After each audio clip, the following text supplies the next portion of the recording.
জয় মা কৃষ্ণকালী। মা কৃষ্ণকালী দয়ায় আবার আর একটা নতুন ব্লগ নিয়ে তোমাদের সামনে চলে এসেছি। তো দেখো সকাল সকাল তো পুজো দিয়ে নিয়েছে, কিন্তু কি বলো তো, আজ তো আমাদের এখানে আগের দিনকে অনেকে শিবরাত্রি করেছে, কিন্তু আমাদের বাড়িতে আজকেই সবাই যেহেতু শিবরাত্রি করবে সেহেতু আমরাও করছি আজকেই। তো এই যে আমার ছেলে দেখো এখানটাতে পুজো দিতে গিয়ে নকুলদানাগুলো সব ফেলে দিয়েছে।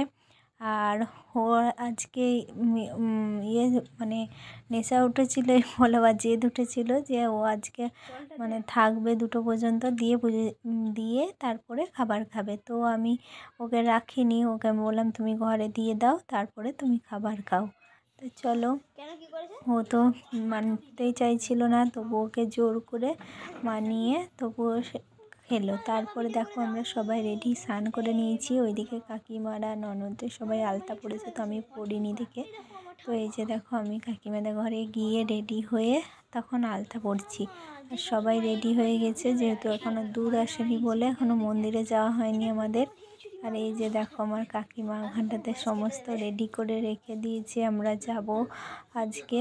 তো কি বলো তো, ব্লগ এখন অনেকটা ঠিকঠাক করতে পারছি না, যেহেতু অনেক দিন করিনি।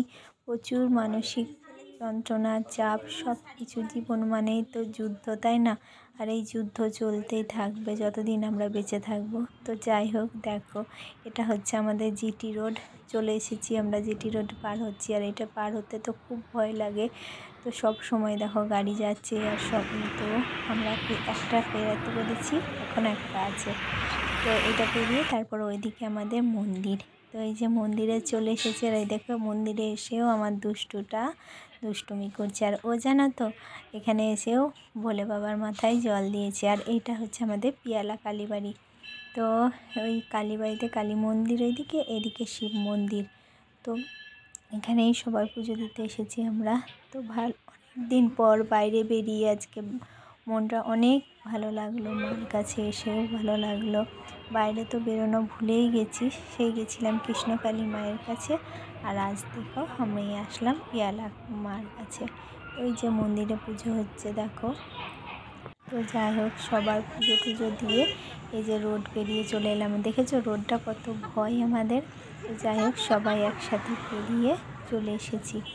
তো তার সকাল থেকে আজকে জানো তো কোনো রান্নাই করিনি, কারণ আমার ছেলেও জেম্মার ঘরে খেয়ে নিয়েছে। আর আমি তো আজকে সকালে কাকিমাদের ঘরেই মানে সাবুর খিচুড়ি বানিয়েছিল, সেখানেই খেয়েছি, আর রান্না করিনি।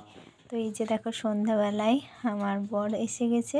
তো দুজনে মিলে অনেক দিন পর আজকে, মানে কতদিন পর যে লুচি ভাজছি তা জানি না, এগুলো তো আর ভাজাই হয় না। তো যাই হোক, লুচি ভেজে নিয়েছি। আর আমার ছেলে লুচি খেতে খুব ভালোবাসে, দেখো ওকে দিয়ে দিয়েছি। তো চলো, বাই।